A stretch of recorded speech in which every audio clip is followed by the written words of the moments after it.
સુરતમાં ભારે વરસાદને લઈ અનેક જગ્યાએ પાણી ભરાયાને લઈ તારાજી સર્જાઈ હતી, ત્યારે પાંડેસરા અને મારુતિ ઇન્ડસ્ટ્રીઝમાં લુમ્સ ઉદ્યોગને મોટો ફટકો પડ્યો હોય તેમ લાખોનું નુકસાન થયું હોવા છતાં તંત્ર દ્વારા મદદ નહીં મળતા ઉદ્યોગકારોમાં રોષ જોવા મળ્યો હતો। સુરતના પાંડેસરા સ્થિત મારુતિ ઇન્ડસ્ટ્રીઝમાં ભારે વરસાદ બાદ પાણી ભરાતા લુમ્સ ઉદ્યોગને લાખો રૂપિયાનું નુકસાન થયું। કારખાનામાં રાખેલો કાચો માલ, તૈયાર માલ, મશીનરીને ભારે અસર પહોંચી હોવાનું કારખાનેદારોએ જણાવ્યું છે।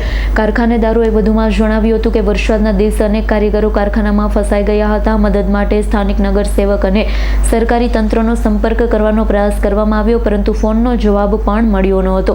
કારખાનેદારોના આક્ષેપ મુજબ તે સમયે કોઈ સરકારી કર્મચારી, જનપ્રતિનિધિ સ્થળ પર મદદ માટે પહોંચ્યા ન હતા। પાણી ઉતર્યા બાદ નુકસાનનું સાચું ચિત્ર સામે આવ્યું છે। કારખાનેદારોએ તંત્રની કામગીરી સામે નારાજગી વ્યક્ત કરી અસરગ્રસ્ત ઉદ્યોગને વળતર તેમજ જવાબદારો સામે યોગ્ય કાર્યવાહી કરવાની માંગણી કરી હતી। Bureau report, S9 news, Surat. અમારી તમામ માહિતીથી અપડેટ રહેવા માટે જોડાયેલા રહો S9 ન્યૂઝ સાથે।